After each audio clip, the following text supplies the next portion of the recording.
aí, beleza? Eu queria o Valdívia. Eu quero, cara. Pô, Bichado tudo. bichado tudo. Foi melhor do que o Carlos Eduardo, né? Mas ele vem mesmo, cara? Então, Não, peraí, de jeito nenhum. o Palmeiras não quer ganhar. Não, Torcida mata, Raul. torcida, cara. Pô, se o Palmeiras já tivesse garantido a vinda dele para a primeira divisão, provavelmente eles vendiam. Mas também é aquele esquema, vender à vista. Vender à vista, ninguém confia no Flamengo, não. Acho que ninguém confia. Paga tudo, cheque administrativo, toma aqui, leva o Valdívia para casa. Acho que ninguém confia nele. Acho que ninguém confia em Clube do Rio.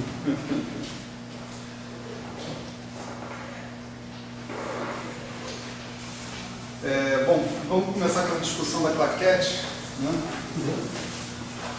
Qual é a aula de hoje? Que é 9, não? Você acha? Não tenho certeza. Vamos ver mais votos. Aula 9. Aula 9. O consenso virou aula 9.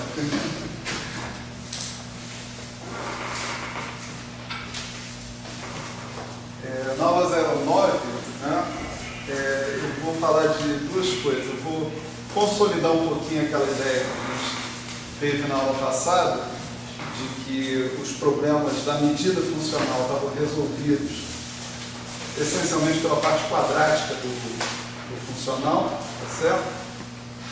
E a gente vai andar um pouco mais na questão das simetrias, tá certo? Então, vamos começar a abordar a questão das simetrias. Então, como é que é o título que a gente pode pôr aqui? Um título duplo, né?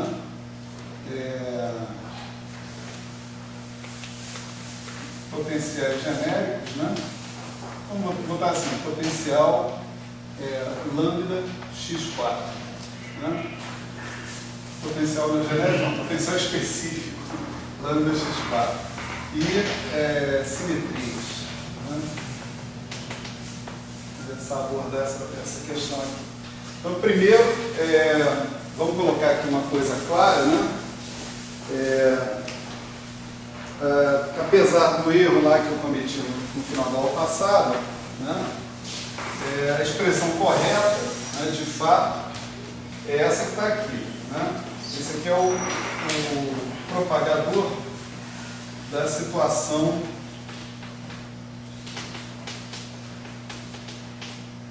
do oscilador harmônico com a adição de uma fonte externa. Né? Então, isso daqui corresponde àquela integral funcional, né? Integral em dx, exponencial de sobre h cortado, integral de t0 t, dt barra, meio menos x ponto ao quadrado, menos meio de ômega 2 x2, mais xf. Esse f é um f de t, né? Função f de t. E a gente andou para cima, andou para baixo na aula passada, né? Mas o resultado realmente está se confiar nele, é esse aqui, né? dt barra x clássico, dt barra. Essa lá? O que vocês acham? Ninguém não está muito popular no ar, não. Obrigado, Beth. Valeu. Isso, vocês não pensam em mim.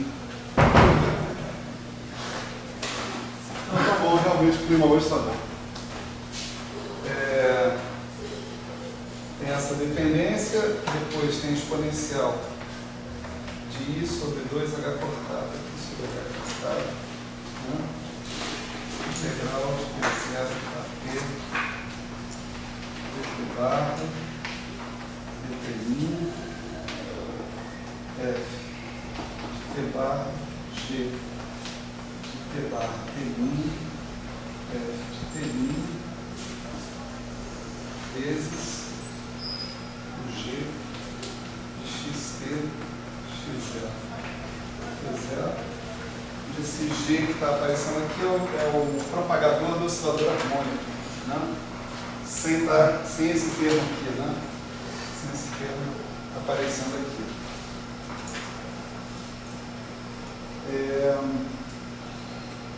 Então, eu tinha dito para vocês, né?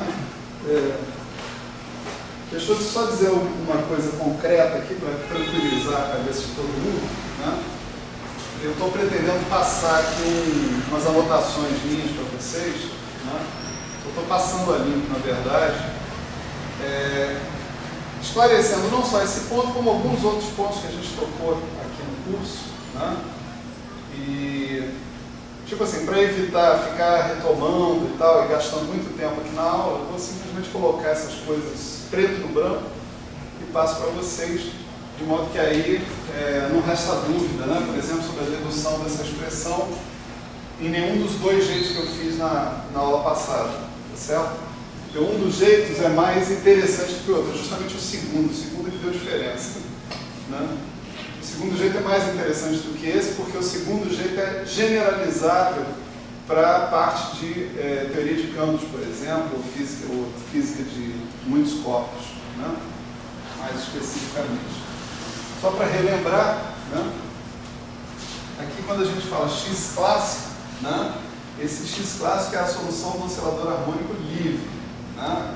Não é do oscilador harmônico forçado, é do oscilador harmônico livre.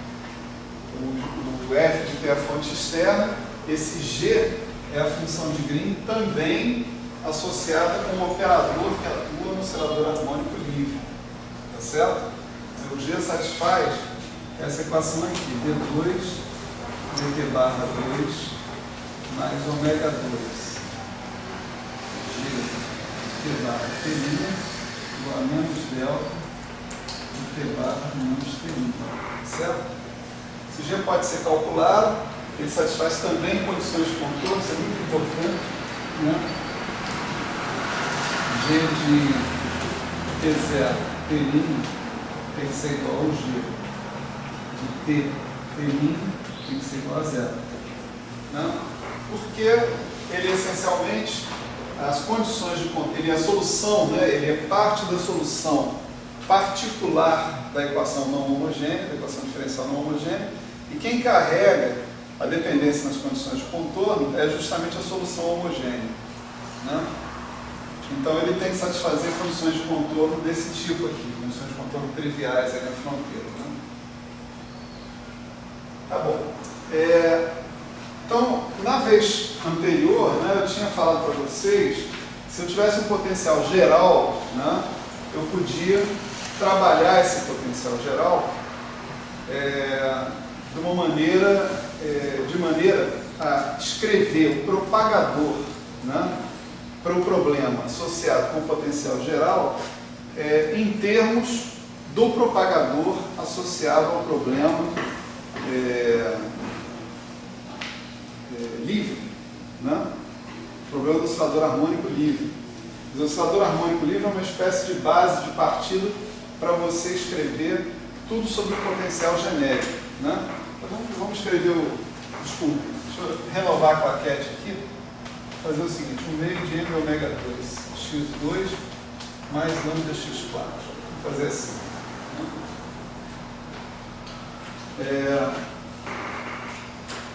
Então vamos especificamente falar desse potencial, porque aí a gente não tem aquela confusão toda de eu estou falando de um polinômio e eu vou falar até certo termo. Não, é um polinômio concreto que é o polinômio mais trivial que eu posso considerar envolvendo x, tá certo?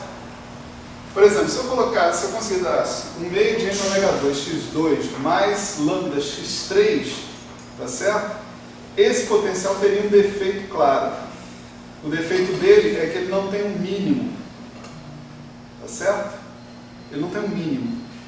Se ele não tem o x3, ele vem aqui na origem, depois ele continua, né, para menos infinito. Né? Se ele não tem um mínimo, então você tem um teorema, né, na mecânica quântica, né, não relativístico pelo menos, de que um potencial sem um mínimo também vai te dar origem a um conjunto de estados, né, autoestados hamiltonianos, que não são limitados inferiormente. Ou seja, não há um estado fundamental. Não há um estado de menor energia. Né? E praticamente todos os sistemas que a gente se interessa por eles precisam ter um estado de menor energia. Né? Tipicamente, a estabilidade na matéria, né, ela está ancorada no fato justamente do hamiltoniano do átomo de hidrogênio possuir um estado de menor energia. E, portanto, o potencial efetivo lá do átomo de hidrogênio é um negócio assim, ele tem um mínimo. É graças a esse mínimo que a gente tem um estado fundamental, e graças ao estado fundamental é que o elétron não cai em cima do próton. Né? Ele podia, né? Ele negocia, né? Vamos dizer assim, e nunca cai. Né? Então a gente tem estabilidade na matéria porque a gente tem um estado fundamental. E a gente tem um estado fundamental porque o potencial tem um mínimo. A gente sempre procura ter um mínimo no potencial. Então se eu botasse x3 aqui, eu teria um potencial que não teria mínimo. Então o potencial mais simples que eu posso falar, que seja não linear, né? Além do potencial do oscilador harmônico, é esse potencial que está aqui. Certo? Então vamos analisar esse potencial dentro da perspectiva que a gente terminou na aula passada. Né? Então, vamos supor que eu estou aqui considerando, eu vou chamar isso aqui de G0, tá certo? G0. É bem claro, né? Se o F é igual a zero, eu estou no oscilador harmônico, né? Tranquilo. Né? Então, a palavra G, né, eu vou reservar para o modelo em particular que eu estiver considerando. Né?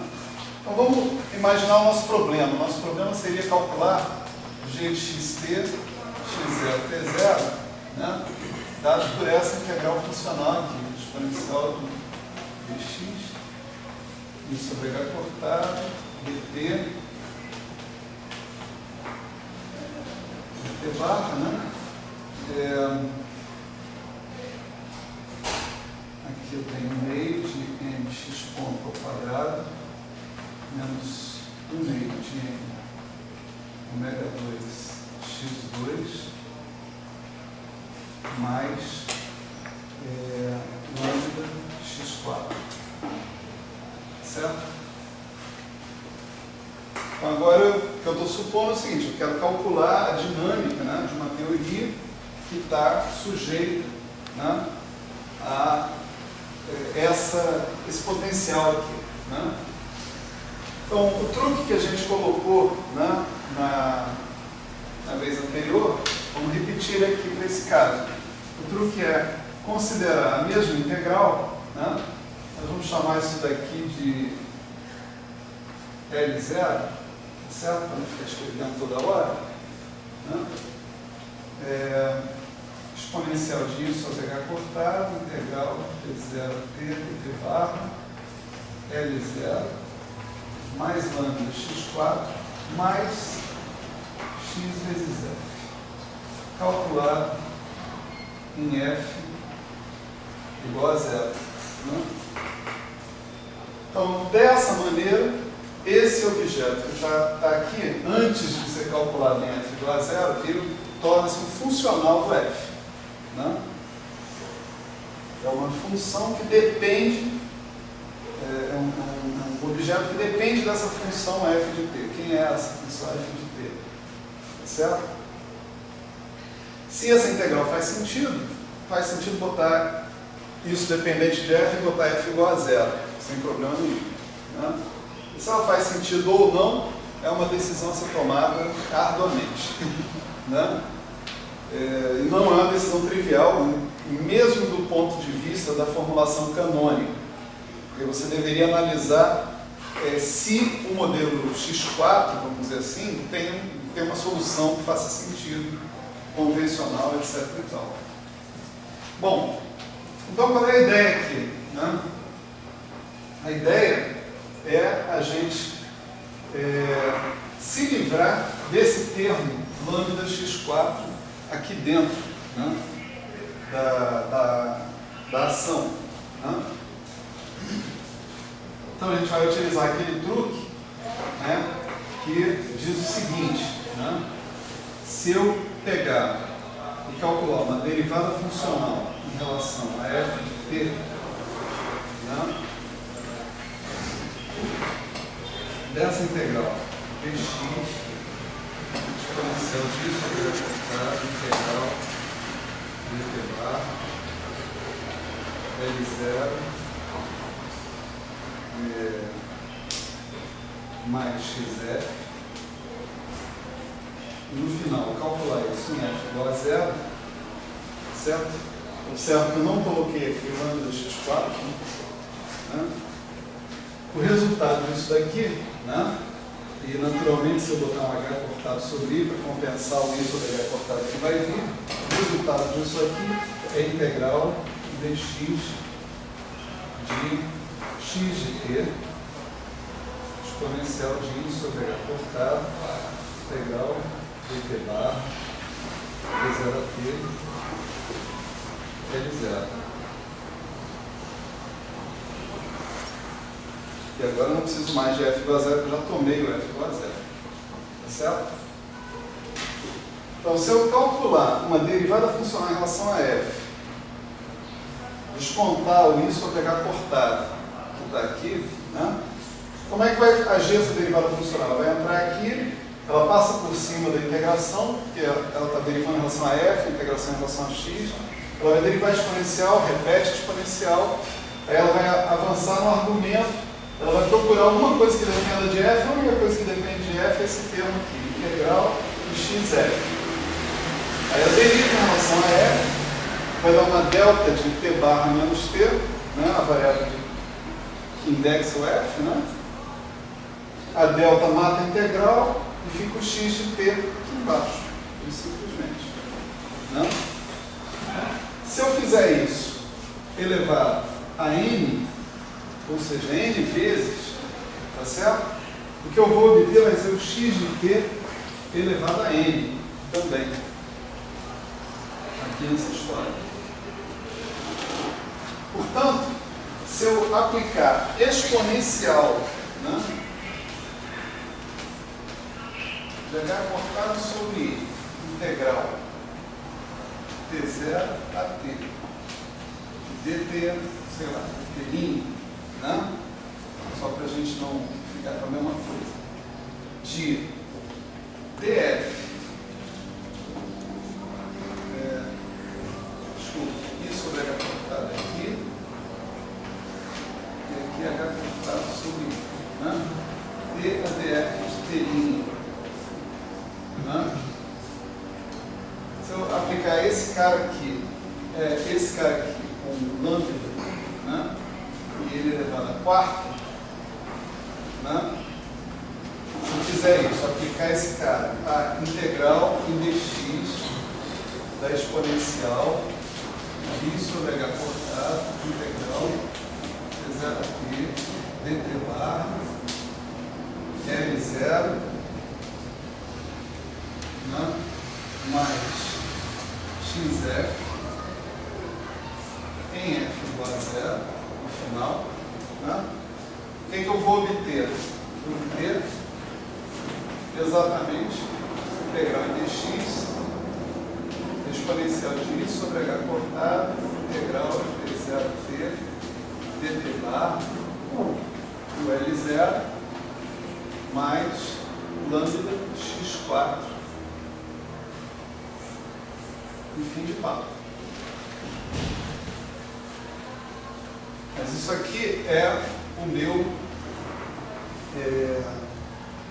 G de xt x0 t0. Certo? E isso aqui, antes de eu mandar para f igual a zero, né, é exatamente o meu GF de xt x0 t0. Tá certo? Então, se eu conseguir calcular o GF, né, o que eu acabei de mostrar é que o G de xt x0 t0 é esse operador, tá certo? Atuando no GF de xt x0 t0. Tá certo? Então vamos fazer essa conta, tipo assim, só na primeira ordem. né? Só para a gente ver mais ou menos o que está acontecendo. Né? A gente vê explicitamente aquilo que eu falei, de que todos os problemas, vamos dizer assim, que a gente deveria ter, já foram resolvidos aqui na integral gaussiana. Certo? Então vamos lá. Essa exponencial que está aqui, né? Vocês veem que é 1 mais esse objeto, mais esse objeto ao quadrado, sobre 2 fatorial, mais esse objeto ao cubo, etc, etc. Não é isso? Como é esse objeto, mais esse objeto ao quadrado, mais esse objeto ao cubo, isso aqui é uma série de potências em lambda. Né? Isso é 1 mais lambda vezes alguma coisa, mais lambda 2 vezes alguma outra coisa, mais lambda 3 vezes alguma outra coisa, assim por diante. Então vamos tomar só a contribuição até a ordem lambda. Né? O nosso G, né?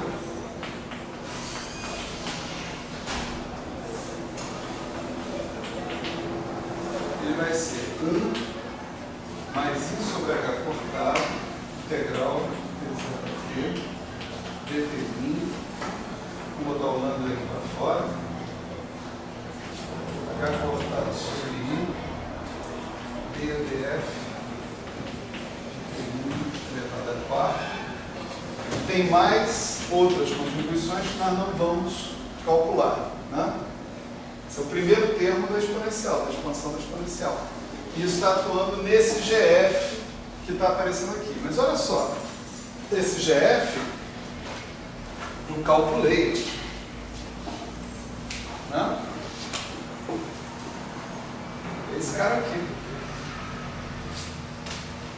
Então, deixa eu escrever ele lá. Né? Vai ser exponencial de I sobre H cortado, integral. Eu vou parar de escrever integral de T0 a T, fica subentendido, certo? Integral de dt bar, de x clássico, vezes f, de t bar, naturalmente. Né? Depois aparece uma exponencial isso sobre 2H cortado, se não me engano. Isso. Integral dt bar dt' f de t bar dt bar t' f de t'. O que depende de f desse cara terminou aqui, morreu aqui. Certo? O que não depende de f é aquele G0, né? Quando carrega ele aqui. Certo? E não se esqueçam que a gente tem que calcular tudo em f igual a 0 no final. Né?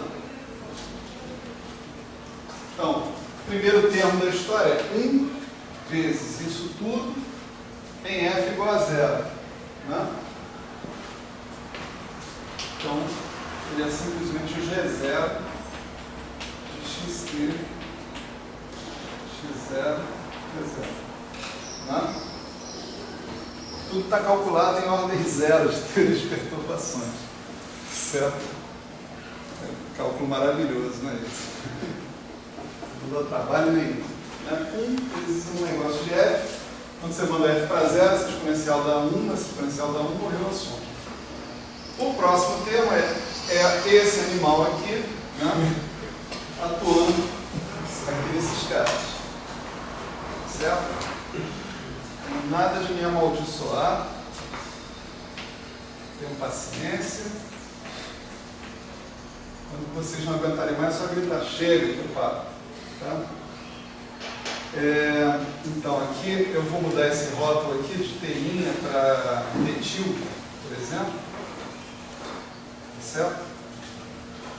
E nós vamos ficar com H cortado sobre I. H cortado sobre I a 4, tem um I sobre H cortado ali, então vai ficar H cortado sobre I ao cubo, né? Vezes lambda, e eu tenho essa derivada quarta, né?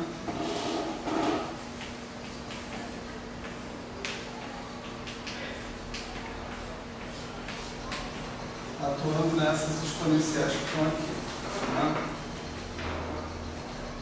Então vamos começar, vamos atuar com uma, né? E aí a gente deixa 3 de fora, né?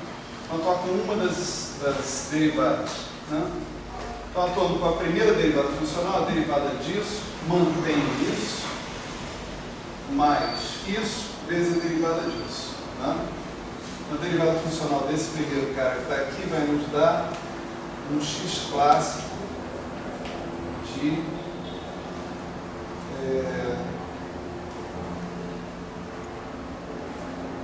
x clássico de t bar delta de t bar menos t tio e o min sobre h cortado, né?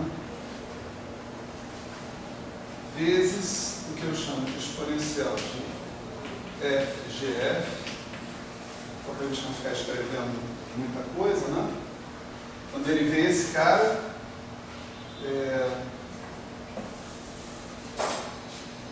exponencial, vamos fazer assim, exponencial de XF mais FGF. XF é esse, FGF é esse, né? Então, quando eu derivo a primeira, dá isso, né?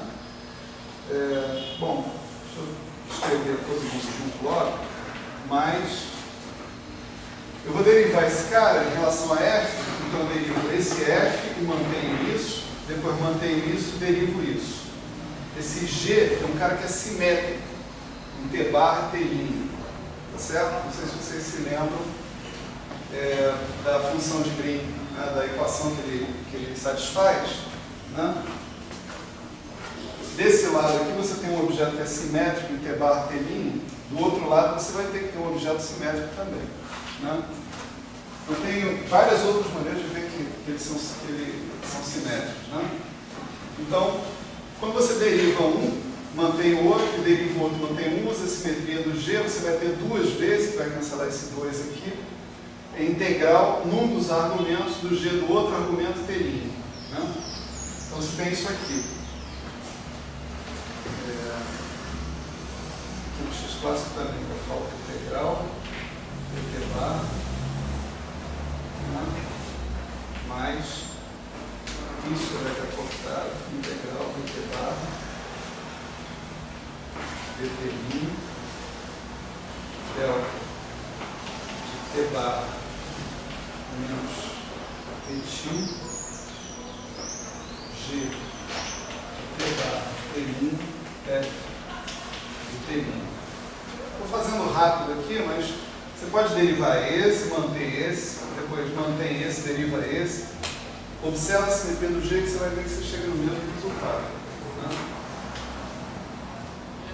Tudo isso vezes o g0. xt, x0, t0. Em f igual a 0. Se fosse para calcular f igual a 0 agora, né, sem calcular as outras 3 derivadas, sobrava só esse termo aqui. Esse termo aqui vai embora, porque depende de f, né? Aqui faltou escrever o exponencial, né? Exponencial do que eu chamei xf mais fgf vezes o g0 em f igual a 0. Vamos fazer mais uma, né? Mais uma derivada em g0 xt x0 t0 mais h cortado sobre o cubo lambda integral dt de adf dt ao quadrado. E agora vamos derivar esse cara todo aqui, né? Deriva este e mantém esse, depois mantém esse e deriva esse. Tá certo? Então, olha só, quando eu derivar esse primeiro termo não contribui, o segundo termo é que vai contribuir com a derivada do f de t', né, em relação à telinha. Então você vai terminar com G de tetil. Né? Sem integral nenhuma, sem mais nada. Você vai terminar com isso sobre H cortado, G de tetil, vezes a exponencial de xf mais fgf. Né? E quando você derivar, mantiver isso, e derivar isso, você vai terminar com esse cara de novo. Né? Eu vou fazer assim, esse cara ao quadrado, exponencial de xf mais fgf. Né? G0, xe, x0, t0. Bom, não estou a fim de avançar mais nisso, não, porque a paciência tem limite, né? De todo mundo, inclusive a minha. Né? Mas se você já tiver uma amostra grátis de como é que funciona a história, né? Quer dizer, você vai continuar com a próxima derivada funcional, etc. e tal, vai coletar o seu problema é derivar, né? Não é mais do que isso. Né? Não tem mais nada de integral funcional para ser feito. Tá certo? O integral funcional que tinha que ser feito foi feito aqui atrás. É esse aqui, o GF. Esse cara. Né? A outra integral funcional, do modelo mais complicado, está sendo expressa com uma ação de um operador que envolve só derivados funcionais sobre aquele funcional que está lá. Calculado em f igual a zero. Né? Então, o resultado final dessa história vai ser o quê? Vai ser uma função de x clássico, tá certo? Essa é a função dessa função x clássico, provavelmente calculada em tetil, e mais desse g de tetil e outros t's aí que vem aparecendo pedaço. Né? Essa é uma função desses caras que estão aí. Vezes tudo isso multiplicando G0. Então vai ter um fator, tá certo? Multiplicando G0 no final da história. Que pode ser calculado ordem por ordem em teoria de perturbações. Isso aqui é autenticamente teoria de perturbações. Essa é a primeira ordem lambda, se você incluir o segundo termo daqui, você vai ter um lambda 2, depois lambda 3, lambda 4, assim por diante. Você calculou o operador de evolução temporal em série de potências em lambda. Como o operador de evolução temporal está relacionado, né, com todas as propriedades físicas que te interessam no seu sistema, implicitamente, você também calculou os autovalores e autovetores da hamiltoniana em qualquer ordem lambda que você queira. É só você fazer a expansão do resultado final e coletar as potências de lambda que você precisa. Certo? Eu diria que é mais fácil você fazer, né, assim, algébrica que a gente falou, fazer teoria de perturbações independentes do tempo, porque você chega mais rápido no resultado. Mas esse é outro caminho, né, que você tem. O importante aqui é o que eu estava dizendo antes, né, é que todo problema de definição da medida, de singularidades, todo problema de ambiguidades, de matemáticas, etc., ele está contido, né, no problema livre, tá certo? Está contido no cara que a gente acabou de calculou na aula passada, que é o propagador com oscilador harmônico forçado. Se a gente conseguiu fazer essa conta direitinho, sem problema, sem ambiguidade, o resto das contas que a gente for fazer também não vai ter ambiguidade. Pelo menos desde o ponto de vista de teoria de perturbações. Certo? Claro que existe algo mais no universo além da teoria de perturbações. Né? Perturbações humildemente só o que nós sabemos fazer, né? Assim, mais ou menos bem, sistematicamente. Mas você tem outras coisas e tem outros métodos, né, de approach, né, dos fenômenos físicos, além da teoria de perturbações.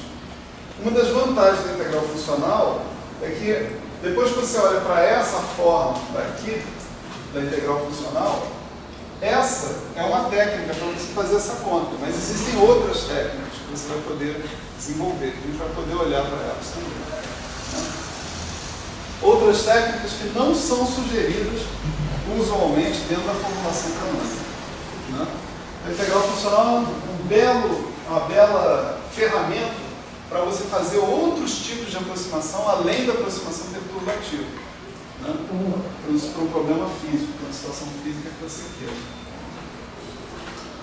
Certo? Então isso aqui é uma espécie de rescaldo, né, da aula passada, né?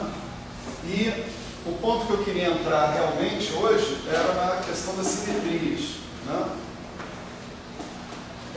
Tipicamente, como é que a gente trata simetrias, né, na mecânica quântica, né? A gente tem duas coisas essenciais que a gente tem que garantir, né, na mecânica quântica, formulação canônica. Primeiro, é o teorema de Wigner, né? O teorema de Wigner diz o seguinte, que se você tem uma simetria de um determinado sistema físico, né,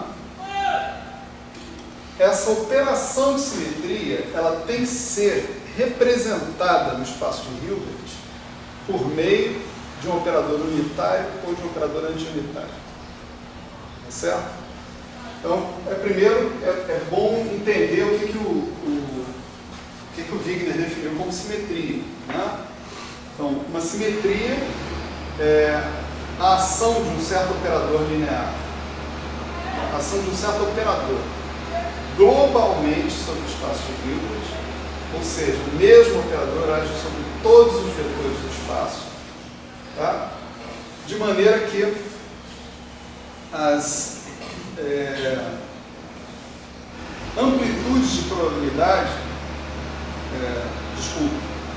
de maneira que as probabilidades permaneçam inalteradas. O que a gente mede na mecânica quântica, né? Essencialmente, né, em geral, que às vezes não, mas de uma maneira geral, o que a gente mede são probabilidades, né?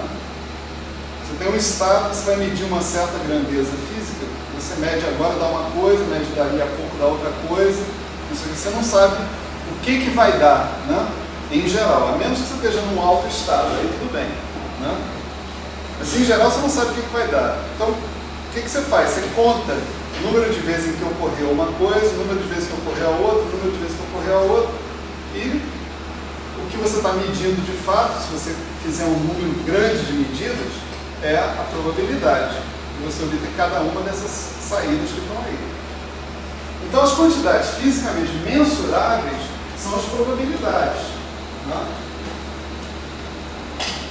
Então, a definição de operação de simetria por parte do Wigner é qualquer coisa que você faça dentro do espaço de Hilbert, alguma correspondência que leve globalmente os seus cats em outros cats que se linkam, tá certo?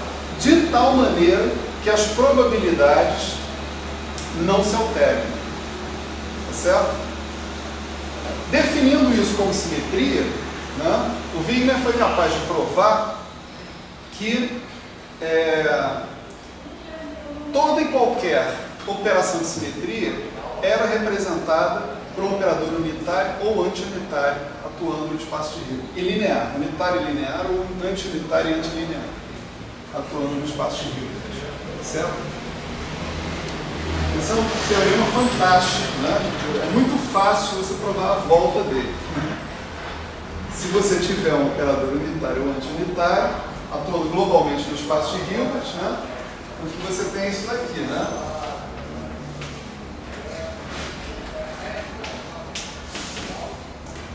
Então, sei lá, um outro vetor, como o operador atua globalmente, né? Também vai ter essa ação que está aqui. Então, quando você fizer, o resultado vai ser... E como o operador é unitário, né? Particularizando para os unitários, o resultado aqui vai ser φ5, e, portanto, módulo ao quadrado disso continua sendo módulo ao quadrado disso. No caso dos anti-unitários, né? O que você vai ver é que isso daqui vai terminar dando psi-φ. Mas como é o módulo ao quadrado que interessa, a probabilidade vai ser da mesma maneira, né? Então a volta do teorema é instantânea, né? Mas a ida do teorema é uma lenha. tremenda, né? E para vocês terem uma ideia, em 1998, né, que saiu o livro do Weinberg, né, o próprio Weinberg encontrou uma falha no teorema e corrigiu e colocou lá no livro dele, tá certo? Correção desse teorema. Deve ser de 1930 e poucos, alguma coisa assim. Professor, o senhor disse que os assimétricos são, no texto o senhor disse que as simetrias discretas que estão sendo usadas como vetor, como operador antisimétrico. Falei o que aonde? As simetrias, você falou que as simetrias discretas que geralmente são usadas. Você tem certeza que eu falei isso nesse curso, cara? Simetrias discretas? No texto do senhor. Que texto? O senhor passou para gente. Mas não de quântica. Métodos, aquele MET 2, foi o primeiro texto que você passou. Ah, tá, é que eu passei tá certo, eu passei um texto que eu uso, né, no outro curso, métodos teóricos, tá certo. Aí lá eu estou querendo falar do grupo de Lorentz, né, completo. E para falar do grupo de Lorentz completo, você tem que falar do grupo de Lorentz próprio e ortógono, só as transformações próprias e ortógonas, quer dizer, a parte que é conexa com a identidade, que é contínua, e essa parte é representada por transformações unitárias. E você precisa falar de mais duas transformações de Lorentz específicas, a paridade e a reversão temporal, que são transformações discretas, elas não estão relacionadas, conectadas continuamente com a identidade, estão em outros componentes do grupo de Lorentz. No caso da paridade, ela ainda é representada por operador unitário, mas a reversão temporal é representada por operador anti-unitário. Tá? Um exemplo, né, desse teorema de Wigner. Né?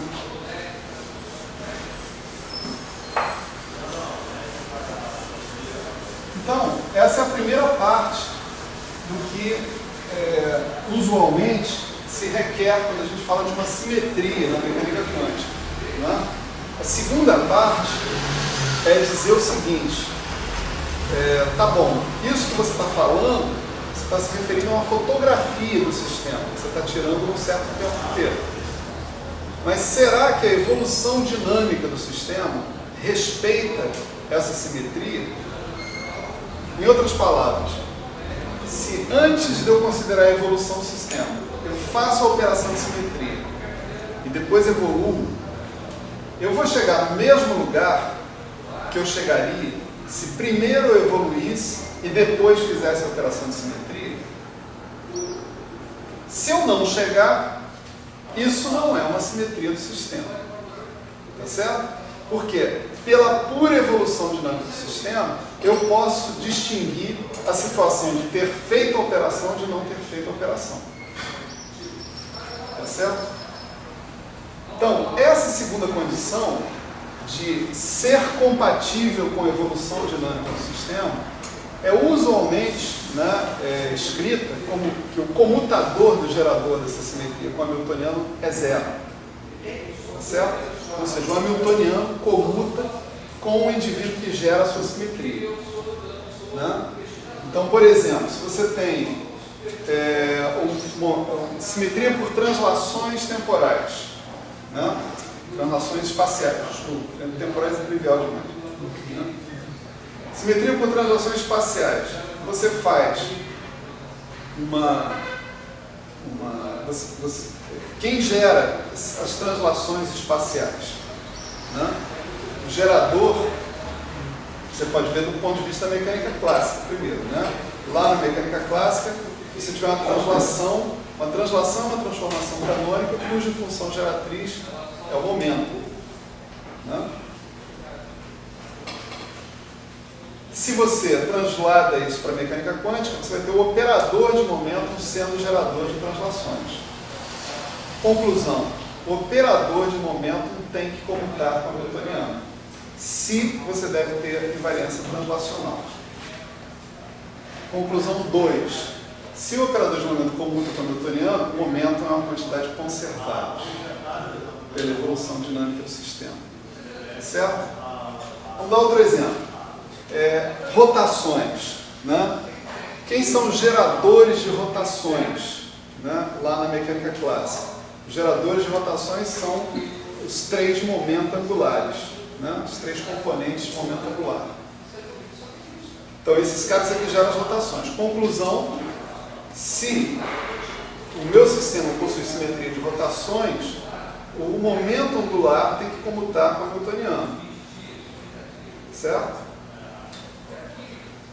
Conclusão 2. O momento angular é uma quantidade conservada. Né? Todas as três componentes do momento angular são conservadas, né? Pela evolução temporal. Né? Então, a gente vê aí que tem, na mecânica quântica, né, uma conexão, né, entre o que a gente chama de simetrias e quantidades conservadas. Professor, isso que você está falando na verdade, é uma aplicação do teorema de Noether, né? Sim, vou falar do teorema de Noether daqui a pouco. Eu queria perguntar se ele tinha um equivalente em mecânica quântica para os operadores. Vou falar exatamente disso. Né? Aliás, vou começar a falar hoje exatamente disso. Não vou terminar ainda não. Né? Mas a resposta é sim, tem um equivalente, né, na mecânica quântica. Então, na mecânica quântica, desse jeito, tipo assim, a gente está mais acostumado com isso na mecânica quântica do que na mecânica clássica. Mas como o Gabriel disse, na mecânica clássica isso já acontece, tá certo? É uma das coisas que eu quero mostrar para vocês agora, rapidamente, que se você tem simetrias contínuas, né, do seu sistema, se você tem um sistema lagrangiano, naturalmente, e tem simetrias contínuas, você vai ter quantidades conservadas no tempo em função dessas simetrias. Tá certo? Então, eu vou falar disso para vocês no âmbito da mecânica clássica e depois nós vamos começar nessa aula e terminar provavelmente na próxima, de generalizar isso para a mecânica quântica através das integrais de trajetória. Certo?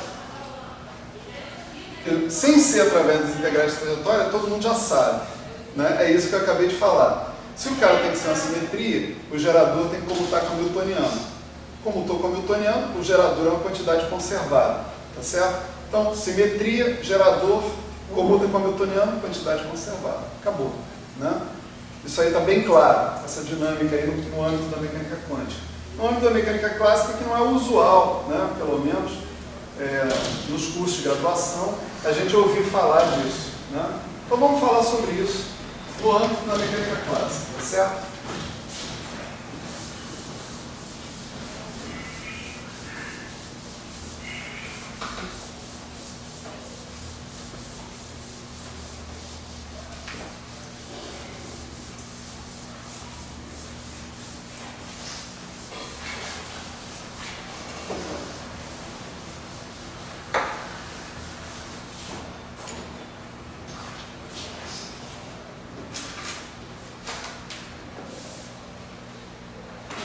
Maravilha, vamos lá. Vamos começar com um caso mais fácil, né? Que é o que, vamos dizer assim, na teoria de campo seria chamado de simetria interna, né? Do seu sistema. Mas, no caso da mecânica clássica, isso inclui, né, exemplos importantes como a simetria por translações e simetria por rotações. Né? Seria o seguinte: você imagina que você tem uma transformação das suas coordenadas, né,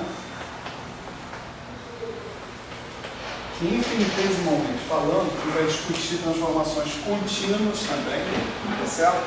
Portanto, continuamente conectadas com a identidade. Uma dessas transformações é sempre a identidade, correspondente a parâmetro igual a zero, tá certo? Então, vamos imaginar que a gente tem um conjunto de transformações desse tipo. Tá certo? Aqui eu tenho implicitamente uma soma sobre J. Né?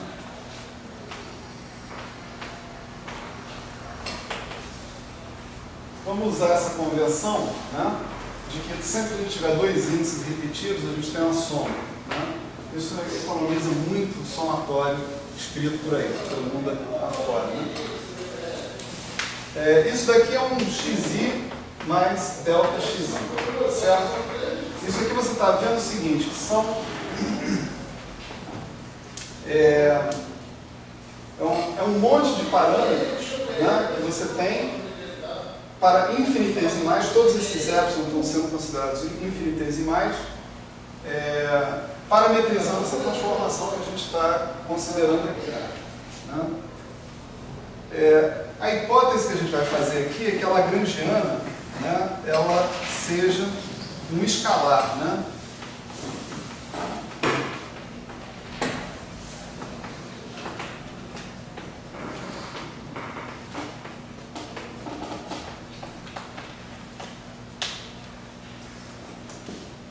Essa condição significa essencialmente o seguinte, né? Que o L, x', x ponto', T menos o L, x', x ponto', P seja igual a zero. Né? Ou que, quando você faz a transformação no x, né?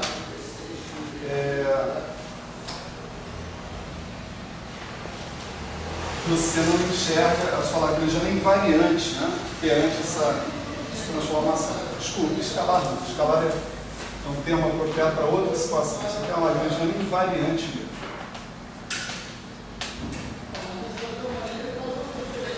Então você fez a transformação, comparou com o caso anterior, deu zero. Tá certo? Fez a subtração, deu zero. Bom, se eu tenho uma transformação infinitesimal para ser feita aí, né? Então eu posso dizer que o ΔL, né, tá certo? Que é zero, que é L menos L', né, ele vai ser dl dx ponto i delta dxi delta xi mais dl dx ponto i ddt de delta xi. Certo? Isso vem simplesmente você pegar e expandir isso aqui. Tá certo? Expandir esse cara em série de Taylor, guardar só os termos de primeira ordem, delta xi, né, e sobra isso que está aqui. Agora, esse segundo termo que está aqui, a gente faz um truque aqui com ele, né? Que é o usual. A gente diz que ele é ddt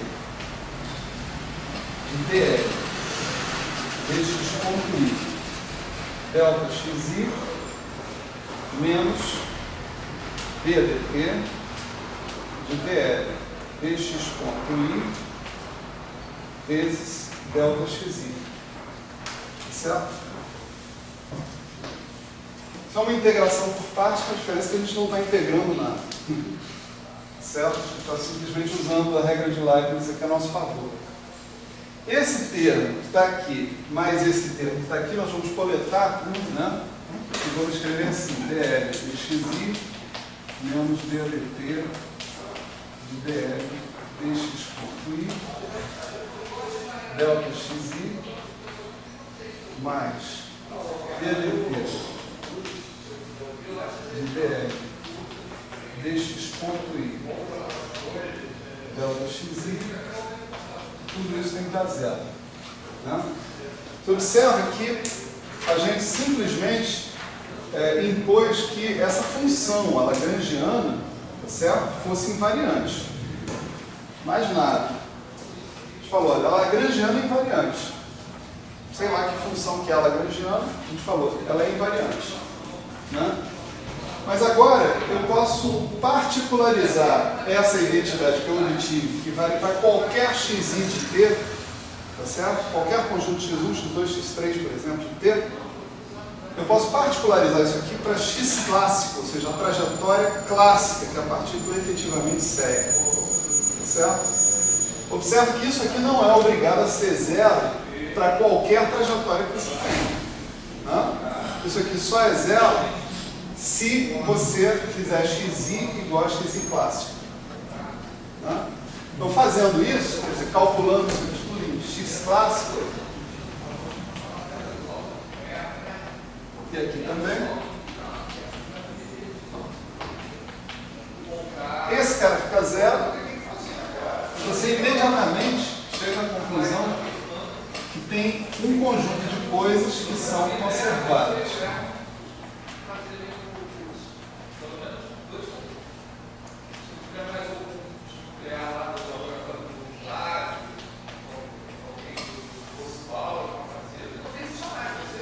Tá certo? Se a gente só substituir o ΔXi ali, né? Isso aqui, eu estou supondo que esses epsilon não são função de x, toda a dependência de x eu trouxe para cá. Né? Então eu vou ter o seguinte, epsilon ij ddt de dl dx ponto i clássico. Né? Fj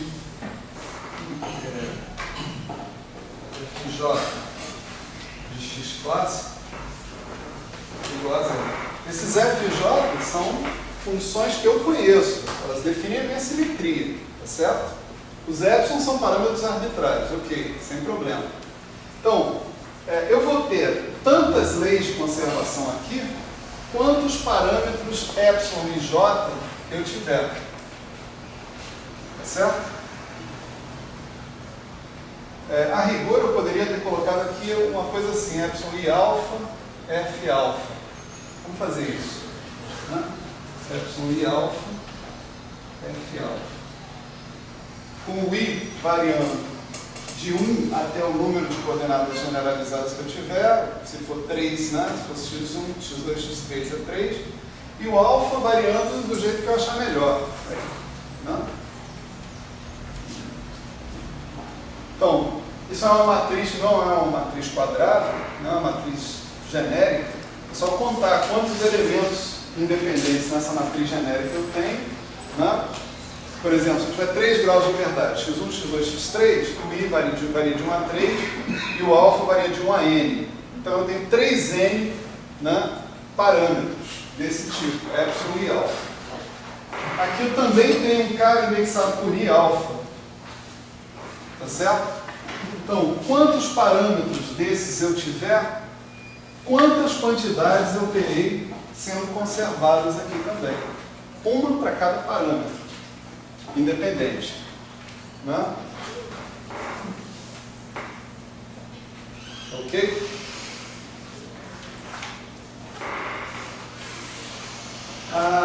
O exemplo mais óbvio, né, que a gente pode colocar aqui, né, um exemplo particular mesmo, é o das translações.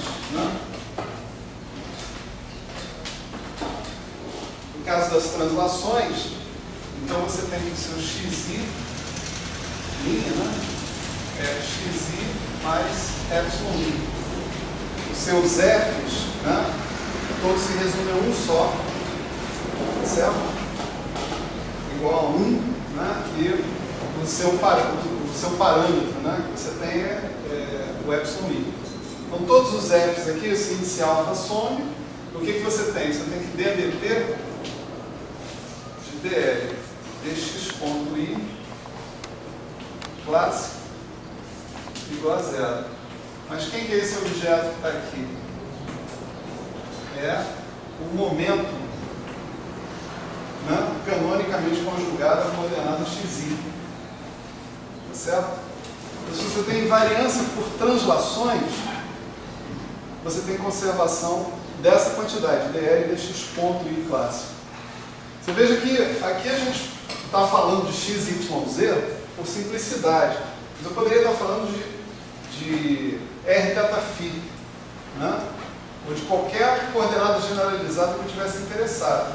Nesse caso, o que apareceria aqui seria um momento canonicamente conjugado à coordenada generalizada que eu estaria trabalhando. Tudo isso vale se eu trocar x por q, né? Por exemplo, qi. Né? Tá certo?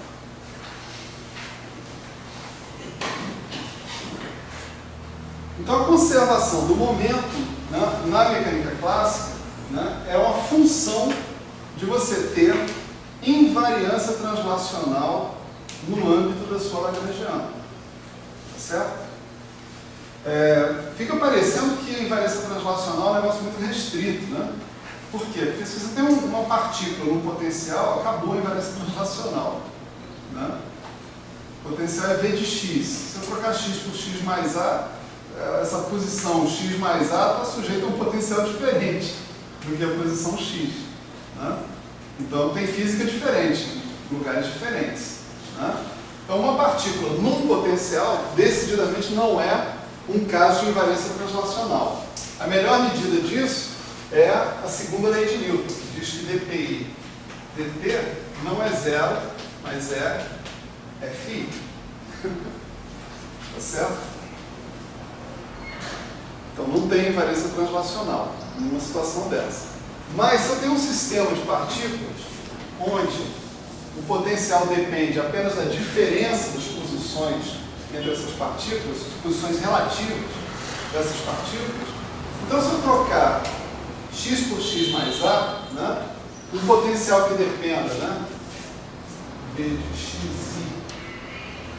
a menos xi b, né, um potencial que dependa de coisas desse tipo, a e b são índices de partículas e são os índices para cada posição, né? Se eu trocar x e a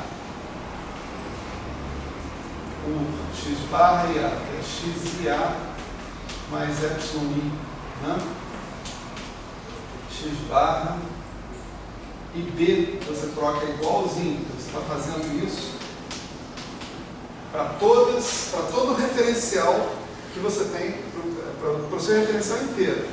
Então é claro que essa situação que está aqui é tal que x barra e a menos x barra e b é igual a x e a menos x e b.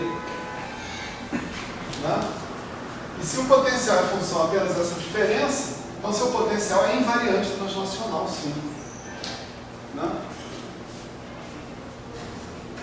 Se o potencial é invariante translacional, a energia cinética é invariante translacional também, porque a energia cinética é somatório em A de um meio de, vamos supor, MA x ponto AI ao quadrado. X ponto A ao quadrado. X ponto AI, x ponto AI. Né? Aí. Né? Então, se você pegar e fizer essa translação com epsilon i rígido, x ponto AI barra vai ser x ponto AI. Portanto, a energia cinética também vai ser translacional. Certo? Resultado, você vai ter o momento total do sistema de partículas conservado. Você não vai ter conservação do momento de uma partícula. Você vai ter conservação do momento do sistema total. Tá certo? Então, se uma partícula tiver o momento dela variado, isso acontece às custas de outra partícula ter o seu momento variado na mesma proporção. Tá certo? Isso tudo é para lá de conhecido. A novidade aqui é a conexão com a invariância. Tá certo? A conservação de momento, né, ou de outras quantidades, ela está conectada com a conservação, com a invariância do seu sistema perante transformações de simetria. Aqui o que apareceu é o seguinte: tem uma transformação de simetria parametrizada por, sei lá, 3n parâmetros, tem 3n leis de conservação. Tá certo? 3n leis de conservação. Maravilha. Bom, mas não são só essas as transformações de simetria que existem por aí, né? Tem simetrias mais chatinhas um pouco. São simetrias que não são simetrias do Lagrangiano, mas são simetrias da ação. Tá certo? São simetrias da ação. Nesse caso, você chama esse tipo de simetria, na teoria de campo, você chama de espaço temporal. Nesse caso aqui, a gente chamaria de temporal, por simplesmente, porque os únicos parâmetros que a gente tem para indexar essas simetrias o único parâmetro é o tempo. Né? Então vamos pensar num tipo de transformação de simetria desse tipo.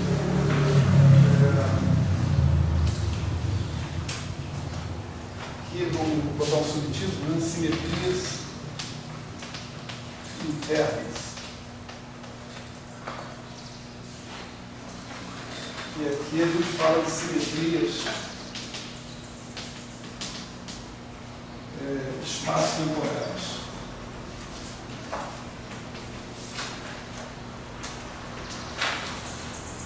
Certo? Então a gente vai considerar uma transformação desse tipo, né? T' é igual a T mais epsilon vezes G de T. Essa é a transformação mais geral que eu posso pensar, infinitesimalmente falando, para o tempo. Tá certo? Isso não é uma translação temporal. Seria uma translação temporal se o G de T fosse 1. Né? Com G de T arbitrário, isso é uma mudança geral do parâmetro T, uma reparametrização. Certo? Então, a hipótese, mais uma vez, que nós vamos fazer, né, é que as coordenadas e o lagrangiano são escalares. Certo? Tanto as coordenadas quanto o lagrangiano são escalares. Significa, sim, agora que eu estou considerando x' aí de t' igual a xi de t. Isso é a definição do escalar, né? Quando eu mudo o argumento dele, ele muda também para compensar e para continuar tudo igual. Né? Então, se eu tenho esse cara sendo um escalar, né, eu vou ter o seguinte, né, o x' aí tem uma transformação infinitesimal desse cara, né, isso vai ser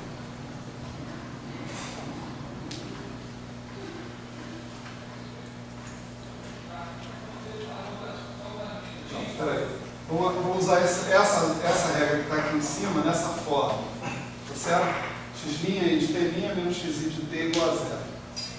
E aqui eu vou somar e subtrair duas coisas, x' aí de t, x' i de t, menos xi de t. Isso continua dando 0.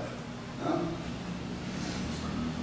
Agora eu vou expandir esse primeiro cara que está aqui, vou ficar com x' aí de t mais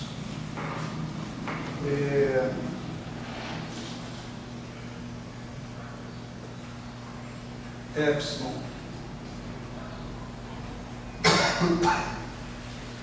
g de t x ponto linha i de t, né?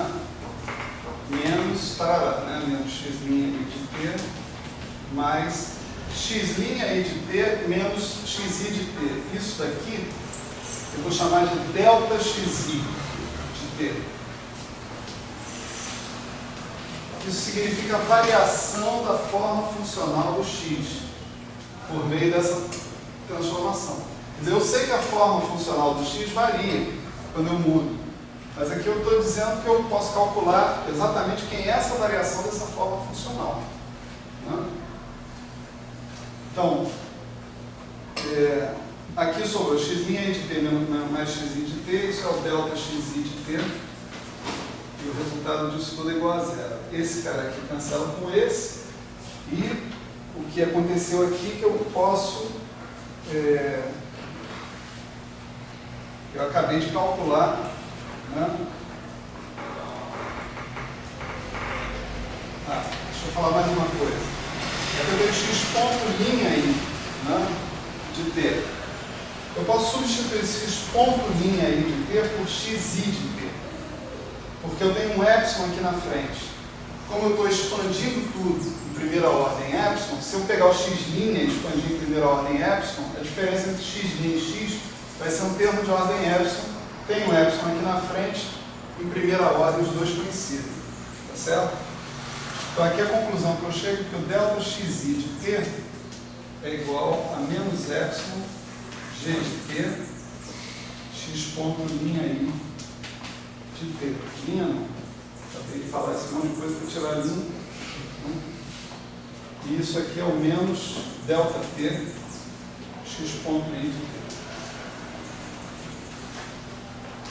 Então isso daí é uma lei de transformação de um escalar. Tá certo? Eu estou dizendo que as coordenadas e o lagrangiano são escalares. Então, a variação de forma que um escalar sofre perante uma transformação sob a qual ele é escalar é sempre desse tipo. Certo? A lagrangiana é um escalar. Então, a lagrangiana vai sofrer a mesma variação de forma.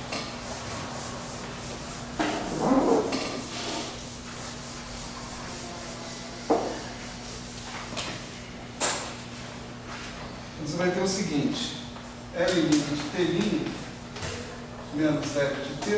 Aqui quando eu escrevo L' de T', é L' de X' de T', etc, etc. Né? Isso aqui é igual a zero, por hipótese.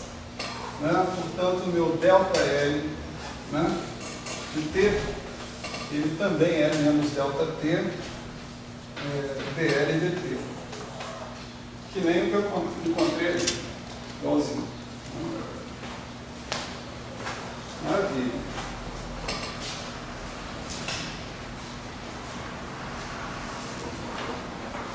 Então,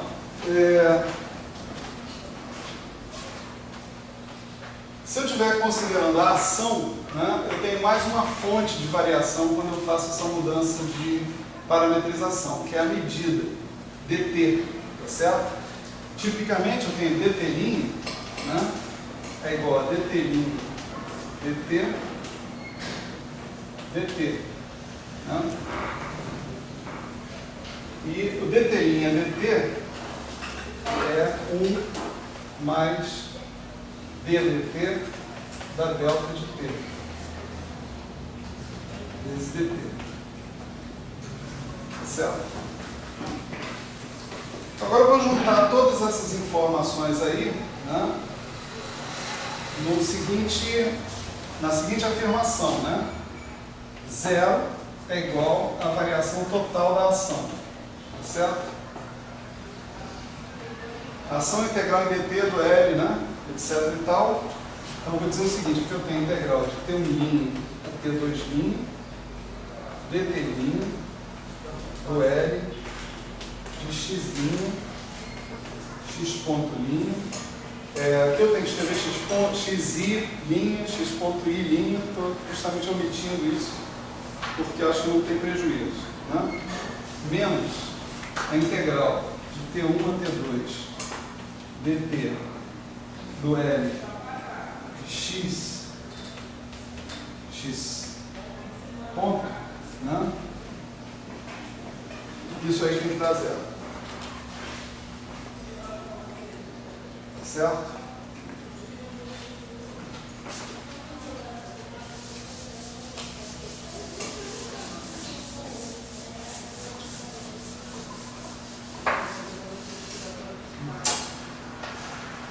Então, daí, é só substituir os ingredientes que eu tinha lá. Daqui para cá é uma mudança de variáveis. É uma mudança de variáveis que eu fiz, eu desfaço. Então, eu vou voltar com os meus limites de integração para T1 e T2. Né? Como eu tinha antes. Desfazendo a minha mudança de limite de integração, eu tenho que incluir o jacobiano aqui, tá certo?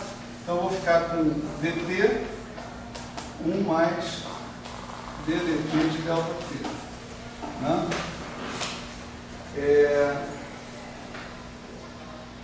O lagrangiano, né, ele vai virar o seguinte, né? E a gente precisa de mais um negocinho. Eu vou dizer que L' de T' é igual a L' de T' menos L' de T mais L de T, que é igual ao L' de T mais o delta L de T. Certo? Então aqui eu ganho com isso a possibilidade de escrever o L de x' de t, e não de t', x ponto linha de t, né? Mais delta L, que foi o que eu acabei de calcular ali, ó, menos, né, delta T dL dt.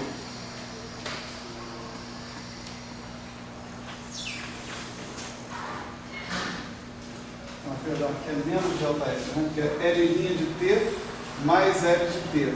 Então isso aqui é menos o delta L.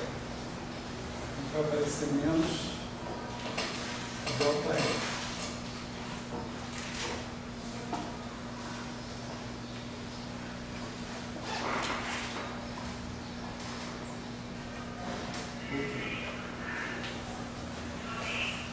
Então isso tudo aqui é esse primeiro pedaço, né?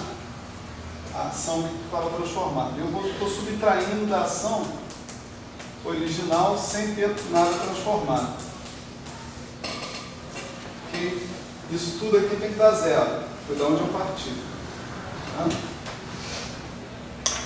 Bom, agora o que eu tenho aqui vai ser o L de x' menos o L de x. Tá certo? Isso é o delta L, a variação de forma da Lagrangiana. A variação de forma da Lagrangiana a gente já calculou anteriormente, né? Quando a gente falou de simetrias internas, né? Lá a gente tinha exatamente isso, não sei se vocês se lembram.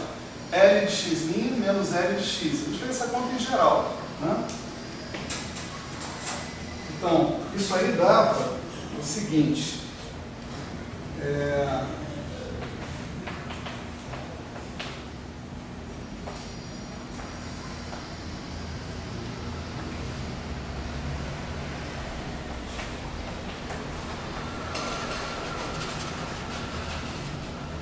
L de x' menos L de x, o que a gente tinha era isso aqui.